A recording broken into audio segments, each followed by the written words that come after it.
कोही भेट्न आउन यार। ल गङ्गु बेबी, म तिमीलाई भेट्न आउँछु। अनि भेट्न आएपछि चाहिँ तिमीले के दिन्छौ नि मलाई? म तिमीहरूलाई के तास खेलाउँछु, मासु खुवाउँछु, जे भन्छ त्यही खुवाउँछु। म त कस्तो एक्लै भयो। ल म त्यसो भए आउँछु होइन। तिमीले चाहिँ जे भन्यो त्यही मान्नुपर्छ नि। अनि म आएपछि तिमीले नमान्यौ भने ल कसम खाऊ त। यस, आज त मजा हुन्छ। आज त मजा हुने भयो। यस, केटी देख्ने बित्तिकै गरेर टाँसिने जाने मान्छे हेर्दा मरन च्यासे अझ 3-4 वटा केटी एकैचोटि आँट्ने फटा। जुन केटी देख्यो त्यसैलाई baby I am your first and last and I am virgin भनेर ढाँट्ने। अघि त के खाना दिन्छु भेट्न आऊ भनेकी थियौ त के खाना नदिने? सिलुको अब लोप खातेरीमा झाँक्ने।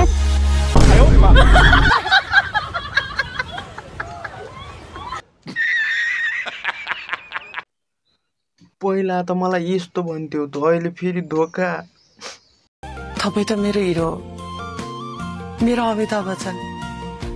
ल अब यो कुरा छोड। ए साँच्ची तिम्रो त बजारमा एउटा काण्ड आएछ नि, खुब चर्चा छ है?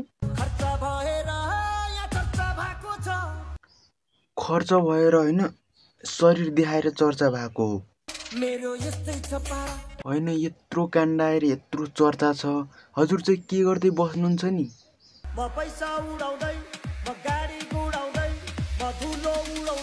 अनि त्यो तिम्रो पहिलेको बोयफ्रेन्ड छ नि, बजारमा यत्रो काण्ड लिक गरिदियो, त्यसलाई केस गर्ने होइन? म त्यो केटासँग मेरो नाम जोड्न चाहन्न प्लिज, त्यति हो मेरो कुरा होइन। केस फाइल भन्नेको कुरा त्यो बिस्तारै हुन्छ किन। अनि त्यत्रो काण्ड लिक गरिदिनेलाई केस पछि हाल्छु रे। त्यो केटा खाने जसले तिम्रो यत्रो चाहिँ भिडियोहरू लिक गरिदियो होइन, त्यसलाई चाहिँ के भन्न चाहन्छ? निकै मन दुख्ने रहेछ नि माया, आफूले धेरै माया गरेको मान्छेले विश्वास तोडिदिँदाखेरि। अब गल्ती तिम्रै भनौँ कि अब कसको भनौँ? जे हुनु भइसक्यो, अब स्ट्रङ भएर बाँच। गल्ती कसको भनौँ कसको नभनौँ। सो गाइज भिडियोलाई लाइक, च्यानललाई सब्सक्राइब गर्नुहोस् है त। अहिले होइन, अहिले होइन, म पछि गर्छु। अनि किन पछि गर्नु पर्यो? मनोरञ्जन भइरह होला त, अहिले गरौँ न।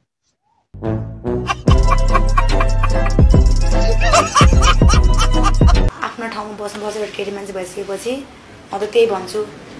होइन, फेरि यति संस्कारी केटी को आए? मलाई त छाडा भन्छन् कि होइन, छाडा भनेको के होला भन्नुहोस् त। म नाङ्गै हिँडेको छैन, दुनियाँलाई देखाउँदै हिँड्दै गरेको छैन। ओ माई गड, केही गरे छैन रे। अनि यो के हो त? खुलियाम होइन के हो यस्तो? हामी जे नि गर्न सक्छौँ यहाँ। जिब्रै निकालेछ भाइ। ढाका गर्नेले गरिरह लिपस्टिक लाग्यो हो। तिम्रो काण्ड चाहिँ आउनु बेर लाउँदैन है, बरु छिटै बनाइहाल। दर्शकहरू आत्तेका छन्। 7.2 काण्ड आइरहेको छ, तिम्रो नरोजको काण्ड कहिले आउँछ भन्छन् क्या। त्यसपछि भाइ बहिनीहरू मेरो काण्ड हेर्ने वेट गर क्या, वेट गर भन्नु छु। सिर्फ वेट गर, हेर्ने वेट मात्र गर भनेको छु कि। हे प्रभु, यो हाम्रो समाज कतातिर जाँदैछ? काण्ड काण्ड, अब त सबले काण्ड निकाल्छन् कि क्या हो? तपाईँहरूलाई त्यो देखेर केटाहरूलाई अलिक सिरिङ हुन्छ त? हामीलाई त घिन लाग्यो। तिम्रो कस्तो छ? मेरो त खतरा छ। मैले देखाउँदिनँ, मेरो त खतरै छ। मलाई पनि पठायो यति, मैले के रहेछ भने हेरेको। आमा भिडियो कलमा त खतरै गरेको छ अनि केटीले त। अनि एउटा कुरा के बुझ्नु पर्यो भने मान्छेले तिमीलाई के बुझ्यो, तिम्रो अनुहार चाहिँ राम्रो छ हेर, तिम्रो त्यो भित्र भएको इन्जिनहरू चाहिँ पुरै कुहिएछ क्या। त्यो बुझ्छ अहिले छोरा मान्छेले। राम्रो केटीहरूको त इन्जिनै खराब हुँदो रहेछ भने बुझेछ अहिले। के गरेको छैन लु, म अब जे सिकोस्, अब त जे परे नि परोस् भनेर झ्याप्पै देखाइदिन्छ रोटी त। हेर्दा त्यो केटी भर्खर 19-20 वर्ष केटी होला, त्यो भित्रको सामान पुरै कुहिएको छ फेरि।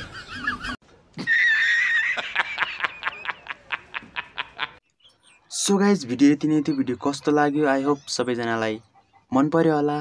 इन्टरटेनमेन्ट लिनुभयो होला। यो भिडियो चाहिँ मात्र मनोरञ्जनको लागि बनाइएको थियो होइन। तपाईँले चाहिँ भरपुर मनोरञ्जन लिनुभयो होला भन्ने आशा गर्दछु होइन।